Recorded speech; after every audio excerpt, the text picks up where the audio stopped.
بسم اللہ الرحمن الرحیم اللہم صلی علی محمد وعلی آل محمد کما صلیت علی ابراہیم وعلی آل ابراہیم انک حمید مجید اللہم بارک علی محمد وعلی آل محمد کما بارکت علی ابراہیم وعلی آل ابراہیم انک حمید مجید۔ آج انشاءاللہ عز و جل حضرت سیدنا صدیق اکبر رضی اللہ تعالیٰ عنہ کی افضلیت کے بارے میں گفتگو کریں گے کچھ۔ امام اہل سنت سید اعلیٰ حضرت امام احمد رضا رحمہ اللہ تعالیٰ نے سیدنا صدیق اکبر رضی اللہ تعالیٰ عنہ کی افضلیت شیخین کریمین حضرت سیدنا صدیق اکبر رضی اللہ تعالیٰ عنہ اور حضرت فاروق اعظم رضی اللہ تعالیٰ عنہ کی جمیع صحابہ پر افضلیت کو ثابت فرمایا ہے۔ آپ کے فتاوی رضویہ کے اندر دو رسالے جو ہیں اس کے اوپر موجود ہیں۔ ایک کا نام ہے الزلال العنقا من بحر سبقۃ الاتقا اور دوسرے کا نام ہے مجمع البحرین فی ابانۃ سبقۃ العمرین۔ سید اعلیٰ حضرت نے مجمع البحرین کے اندر قرآن پاک کی آیات اور احادیث مبارکہ اور اجماع امت اور صحابہ کرام کے اقوال، محدثین کے اقوال کے ذریعے ثابت فرمایا کہ سیدنا صدیق اکبر رضی اللہ تعالیٰ عنہ اور سیدنا فاروق اعظم رضی اللہ تعالیٰ عنہ یعنی شیخین کریمین جو ہیں ان کو تمام صحابہ کے اوپر فضیلت حاصل ہے۔ اور جو تفضیلی حضرات ہیں یعنی جو حضرت مولا علی رضی اللہ تعالیٰ عنہ کو حضرت صدیق اکبر رضی اللہ تعالیٰ عنہ پہ یا حضرت فاروق اعظم رضی اللہ تعالیٰ عنہ پہ فضیلت دینے والے ہیں، ان سے افضل قرار دینے والے ہیں، ان کی سید اعلیٰ حضرت رضی اللہ تعالیٰ عنہ نے پکڑ فرمائی اور ان کو جو ہے وہ اہل سنت سے خارج ایک فرقہ قرار دیا، اور آپ نے فرمایا کہ یہ جو ہے یہ اہل سنت کے اجماع کو توڑنے والے اور یہ گمراہ لوگ ہیں۔ انشاءاللہ عز و جل آج اس بیان کے اندر انشاءاللہ ضرور کوشش کروں گا کہ ان دو رسالوں کے اندر سید اعلیٰ حضرت نے جو نکات بیان فرمائے ان کو جو ہے وہ ان کا ایک خلاصہ بنا کر میں آپ کی بارگاہ میں پیش کروں۔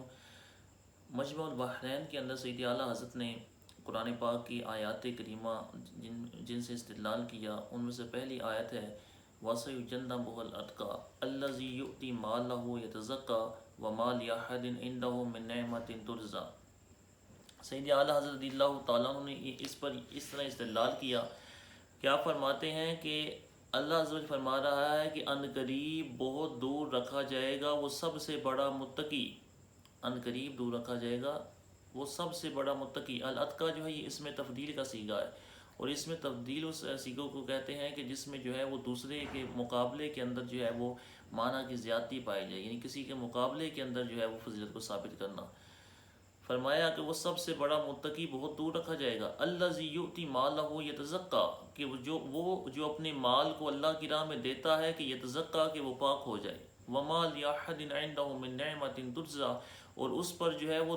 کسی کا احسان نہیں ہے کہ وہ اس احسان کا بدلہ چکا رہا ہے، یعنی دنیاوی طور پر اس کے اوپر کسی کا احسان نہیں ہے جس احسان کا وہ بدلہ چکا رہا ہے، بلکہ وہ اللہ کی راہ کے اندر جو ہے مال دے رہا ہے۔ سید اعلیٰ فرماتے ہیں کہ اس آیت پہ جمیع مفسرین نے یہ بیان فرمایا کہ یہ آیت کریمہ سیدنا صدیق اکبر رضی اللہ تعالیٰ عنہ کے حق میں نازل ہوئی ہے۔ سیدنا صدیق اکبر رضی اللہ تعالیٰ عنہ کو اللہ عز و جل نے الاتقا فرمایا ہے۔ تمام مفسرین نے جو ہے اس بات کو ذکر کیا ہے، تفسیر طبری سے لے کر جو ہے وہ حافظ ابن کثیر، اس کے علاوہ جو ہے وہ امام جلال سیوطی رحمہ اللہ تعالیٰ، اور اس کے علاوہ جو ہے وہ شیعہ کتب کے اندر بھی مجمع البیان تبرسی کی جو ہے اس کے اندر بھی یہ بات موجود ہے کہ یہ آیت کریمہ سیدنا صدیق اکبر رضی اللہ تعالیٰ عنہ کے حق میں نازل ہوئی۔ سید اعلیٰ حضرت رضی اللہ تعالیٰ عنہ نے یہاں پر استدلال اس طریقے سے فرمایا، منطقی جہت سے بھی فرمایا۔ آپ نے فرمایا کہ اللہ عز و جل فرما رہا ہے کہ ان قریب دور رکھا جائے گا وہ سب سے بڑا متقی،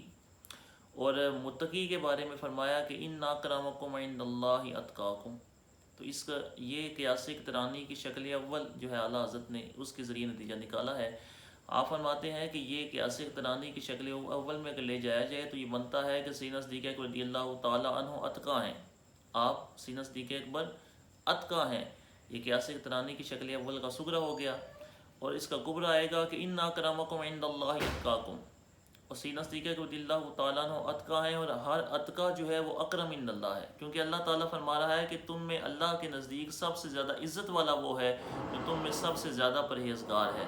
فرمایا کہ سیدنا صدیق اکبر رضی اللہ تعالیٰ عنہ الاتقا ہیں، اور ہر اتقا جو ہے وہ اکرم عند اللہ ہے، یہ قیاس اقترانی کی شکل اول کا کبرا ہے، یعنی صغرا موجبہ ہے، اس میں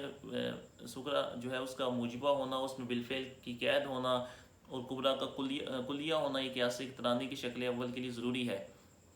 یا جب یہ دونوں چیزیں پائی جائیں تو جو ہے نتیجہ درست نکلتا ہے۔ نتیجہ نکلے گا کہ سیدنا صدیق اکبر رضی اللہ تعالیٰ عنہ اکرم عند اللہ ہے، یعنی سیدنا صدیق اکبر رضی اللہ تعالیٰ عنہ جو ہے وہ اللہ عز و جل کی بارگاہ کے اندر سب سے زیادہ مکرم و معظم ذات ہے۔ اور آپ نے یہاں بیان فرمایا کہ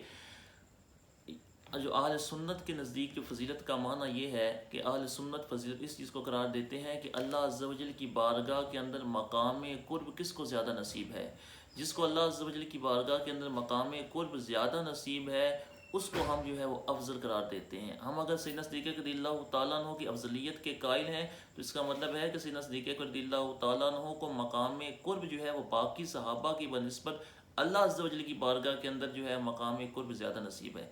یعنی فضیلت کا معنی یہ نہیں ہے کہ ان کو جو ہے وہ درجات زیادہ ملیں گے یا حور و قصور یا جنت کے محلات وغیرہ یا دوسری اس طرح کی چیزیں یا ان کے یا کثرت ثواب وغیرہ، یہ تمام چیزیں مراد نہیں ہیں، بلکہ اللہ عز و جل کی بارگاہ کے اندر جو ہے وہ مقام قرب جو ہے وہ کس کو زیادہ نصیب ہے وہ یہ مراد ہے۔ اور اس کے اوپر سیدی اعلیٰ حضرت نے جو ہے وہ دلائل و براہین کے ذریعے شرح قائد نسبیہ، شرح مقاصد وغیرہ کتب سے جو ہے وہ بیان فرمایا اہل سنت کا عقیدہ کیا ہے۔ اور اہل سنت کا عقیدہ یہی ہے کہ اللہ عز و جل کی بارگاہ کے اندر مقام قرب جو ہے وہ کس کو زیادہ نصیب ہے۔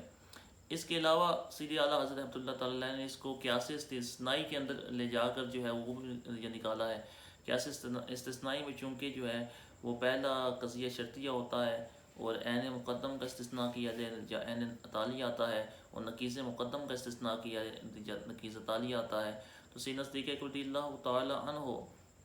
کو آپ رضی اللہ تعالیٰ آپ اعلیٰ حضرت نے اس طریقے سے بھی آپ کی افضلیت کو ثابت فرمایا۔ تو یہ ہوگی قرآن پاک کی آیت۔ امام فخر الدین رازی نے جو ہے تفسیر کبیر میں جو بحث فرمائی ہے اس کو بھی سیدی اعلیٰ حضرت نے جو ہے وہ اس میں ذکر فرمایا، اور اس کے اوپر جو امام رازی نے جو نکات بیان فرمائے اس کو بھی ذکر فرمایا۔ امام جلالی سیوطی رحمہ اللہ تعالیٰ علیہ کا الحاوی الفتاویٰ کے اندر جو ہے وہ سیدنا صدیق اکبر رضی اللہ تعالیٰ عنہ کی اسی آیت کے اوپر بحث موجود ہے، اور آپ نے بھی الحاوی الفتاویٰ کے اندر جو ہے وہ سیدنا صدیق اکبر رضی اللہ تعالیٰ عنہ کی افضلیت پر جو ہے وہ اس آیت سے استدلال فرمایا ہے۔ اور آگے جو آیت ہے کہ وَمَا لِأَحَدٍ عِندَهُ مِن نِعْمَةٍ تُجْزَىٰ، آپ فرماتے ہیں کہ اس آیت سے یا تو صدیق اکبر مراد ہیں یا مولا مشکل کشا مراد ہیں۔ ہم کہتے ہیں کہ سیدنا صدیق اکبر مراد ہیں، اور جو مخالفین ہیں تفضیلی حضرات ہیں وہ کہتے ہیں صدیق اکبر مراد نہیں ہے۔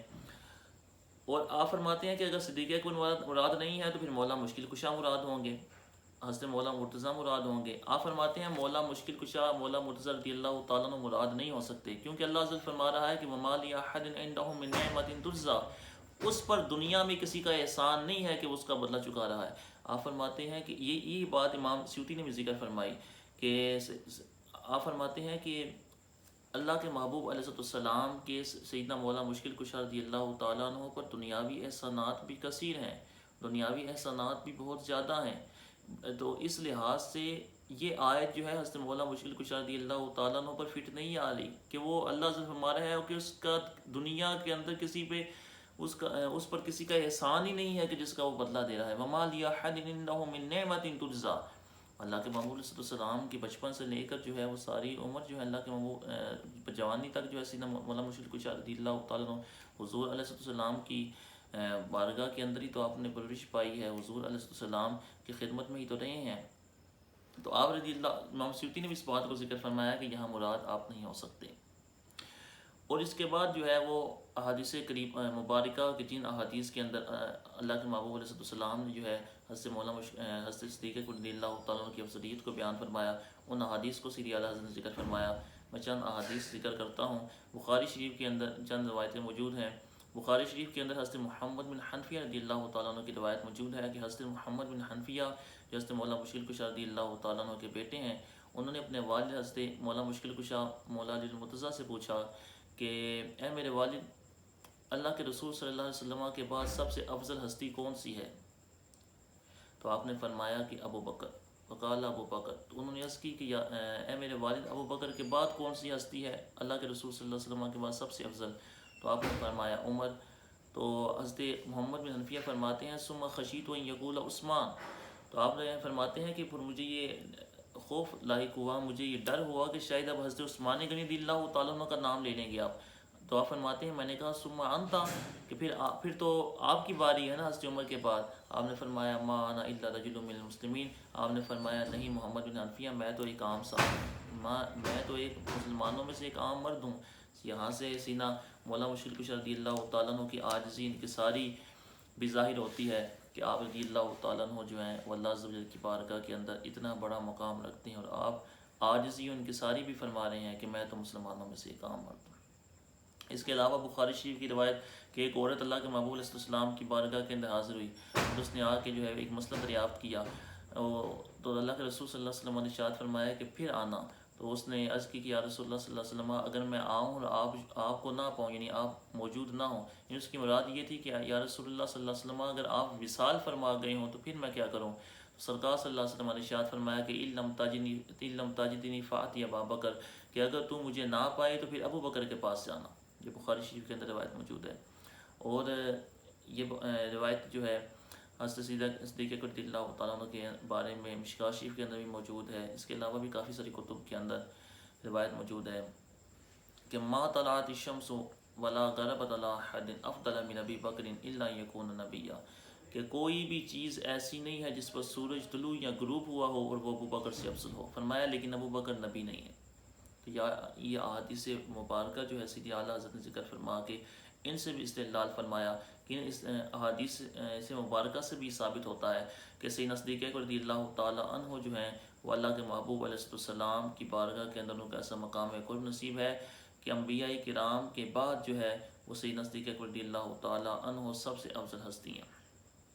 اس کے علاوہ اجماع امت کو نقل فرمایا، یعنی آج تک جو ہے وہ صحابہ کرام کا اجماع نقل رہا۔ اس کے علاوہ جو ہے وہ تابعین کا، تبع تابعین کا، محدثین کا، مفسرین کا اس بات پر اجماع رہا ہے ہر دور کے اندر کہ سیدنا صدیق اکبر رضی اللہ تعالیٰ عنہ جو ہیں وہ اس امت کے اندر جو ہے وہ سب سے افضل ہیں۔ اعلیٰ حضرت نے اس اجماع کو نقل فرمایا، اور اس اجماع کو توڑنے والی جو چند روایتیں ہیں جو الاستیاب فی معرفت الاصحاب کی امام ابن عبدالبر اندلسی رحمۃ اللہ تعالیٰ علیہ ان کی چند عبارتیں، اور اس کے علاوہ جو ہے چند کتب سے جو عبارتیں پیش کرتے ہیں تفصیلی حضرات، اعلیٰ حضرت نے ان کا بڑے اچھی طریقے سے رد فرمایا۔ اور الاستیاب کی جو عبارت ہے امام ابن عبدالبر کی، اس کا رد کرنے کے لیے اعلیٰ حضرت نے 5 مقدمے جو ہیں ذکر فرمائے اور بڑا ہی خوبصورت رد اس کا فرمایا۔ تو اجماع امت سے بھی جو ہے وہ اس چیز کو ثابت فرمایا کہ یہ چند روایتیں جو ہیں وہ اس اجماع کو توڑنے والی نہیں ہیں، یہ چند روایتیں جو ہیں وہ ایسی نہیں ہے کہ وہ ان روایتوں سے اجماع کے اندر جو ہے وہ فرق آ جائے۔ اس کے بعد سیدی اعلیٰ حضرت رحمۃ اللہ تعالیٰ علیہ نے جو ہے اپنے اگلے رسالے کے اندر جو ہے وہ افضل اتقیٰ کے معنی پہ بحث کیا ہے کہ وہ بعض مفسرین جنہوں نے اتقیٰ کو تقی کے معنی میں لیا ہے، اس کے بارے میں اعلیٰ حضرت نے بیان فرمایا کہ الاتقاء کو تقی کے معنی میں لینا جو ہے وہ بعض مفسرین کا اپنا موقف ہے، اپنا ذاتی موقف ہے، اور یہ جو روایت مروی ہے یہ ابو عبیدہ سے مروی ہے، اور ابو عبیدہ کے بارے میں فرمایا کہ وہ جو ہے وہ اس کو جو ہے وہ کذاب قرار دیا گیا ہے، اس راوی کو کذاب قرار دیا گیا ہے۔ اس کے علاوہ سیدی اعلیٰ حضرت نے الاتقاء کو تقی کے معنی میں قرار دینا یہ صرف بعض مفسرین کا موقف قرار دیا گیا ہے، ان کا ذاتی موقف، اور اصول نحو کے اعتبار سے، نحوی اصولوں کے اعتبار سے جو ہے وہ الاتقاء کو تقی کے معنی میں لینا درست نہیں، بلکہ الاتقاء کو جو ہے وہ الاتقاء کے معنی پر ہی رکھنا درست ہے۔ سیدی اعلیٰ حضرت نے اس پر تفصیلی گفتگو فرمائی۔ تو یہ 2 رسالے جو ہیں وہ پڑھنے کے قابل ہیں۔ ویسے تو اعلیٰ حضرت علیہ رحمہ کی تمام کتب ہی جو ہے وہ پڑھنی چاہیے، لیکن جو ہے مسئلہ تفضیل پر جو ہے وہ یہ 2 کتب جو ہیں وہ خاص طور پر پڑھنی چاہیے کہ اللہ عز و جل ہم سب کو جو ہے وہ اہل سنت کے عقائد کی پہچان نصیب فرمائے۔ آمین بجاہ نبی الامین صلی اللہ علیہ وسلم۔ کتنے منٹ